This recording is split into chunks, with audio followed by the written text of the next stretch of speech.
আসসালামু আলাইকুম প্রিয় গাইস, কি অবস্থা, কেমন আছেন? আজকে রবিবার আর সামনে রমজান আইসা পড়ছে। এই রমজানের কারণে সামানের দাম একটু বেশি, অতিরিক্ত কিছু কিছু সামানের দাম বাড়তি রাখছে।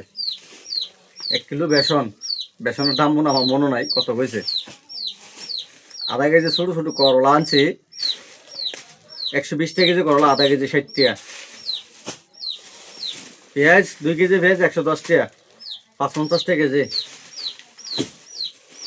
আর এই যে সোনা সোনা বট, এটা আনিছে মনে 1 কেজি। এটার দাম মনে হিসাব করে না, আমি মস্ত বলতে পারি না। এটা সম্ভব জানি 2 কেজি 120 টাকা রাখছে আমার থেকে, 120 টাকা বোটের ডাল। আর এই যে ট্যাং, এটা এটা মনে হয় 420 টাকা সম্ভব, এরকম রাখছে আমার তো, 420 টাকা ট্যাং। আর এই যে দেখেন 6 কেজি তরমুজ 300 টাকা, 6 কেজি ওজনের তরমুজটা 300 টাকা রাখছে। না বাকিটা আল্লাহ জানে মিষ্টি না, মিষ্টি হয় কিনা, বাকিটা নসিব। আর আলু 5 কেজি নতুন আলু 100 টাকা কেজি, 5 কেজি 100 টাকা, 20 টাকা কেজি আলু ভরে। 10 কেজি আলু আনছি 200 টাকা।